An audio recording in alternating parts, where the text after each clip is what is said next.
Single बालू घाट को आप नीलामी करिए। इस ग्रुप में करने का क्या मतलब है? ग्रुप में कहने के पीछे का भी मैं आपको कारण बताना चाहता हूं, तो कि आप सबको और समझ में आ जाएगा। पिछले बार झारखंड में जो 500 से अधिक बालू घाट थे, उसमें से 50 से करीब बालू घाट ही नीलामी हुआ, यानी जिसको कह सकते हैं लीगल जो बालू की ढुलाई होती थी, और बाकी जितनी भी घाट था वहां पर सब इलीगल काम ही चलता था। अब इसको इन्होंने बड़े कारीगरी से लीगलाइज करने की ये कोशिश कर रहे हैं। अब उसका कारण ये है, आपको ये समझ में, आपको मैं थोड़ा सा, जैसे गोड्डा जिला, अब 16 बालू घाट है एक ग्रुप, नीलामी के लिए ऑप्शन तो कर देगा एक ग्रुप में, जिसको सेटिंग क्या हुआ है, क्योंकि गरीब तो कोई ले नहीं सकेगा, बेरोजगार नौजवान कोई नहीं ले सकेगा, जिसके पास उतना टर्नओवर नहीं है पैसा। फिर लेने के बाद भी जो 2 महीना के अंदर में जो पैसा जमा करना है, तो वो जमा नहीं कर सकेगा 85%।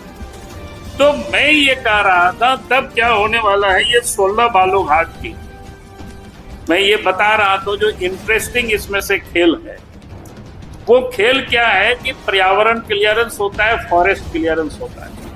आप सबको ध्यान में है कई एक बालू घाटों की जो फॉरेस्ट के पास पड़ता है, तो वहां पर फॉरेस्ट क्लियरेंस मिलता नहीं है।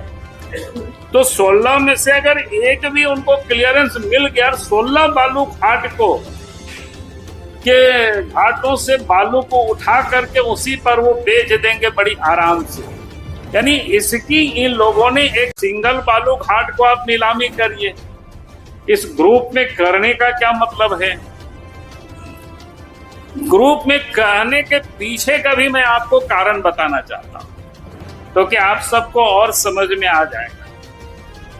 पिछले बार झारखंड में जो 500 से अधिक बालू घाट थे, उसमें से 50 से करीब बालू घाट ही नीलामी हुआ, यानी जिसको कह सकते हैं लीगल जो बालू की ढुलाई होती थी, और बाकी जितनी भी घाट था वहां पर सब इलीगल काम ही चलता था।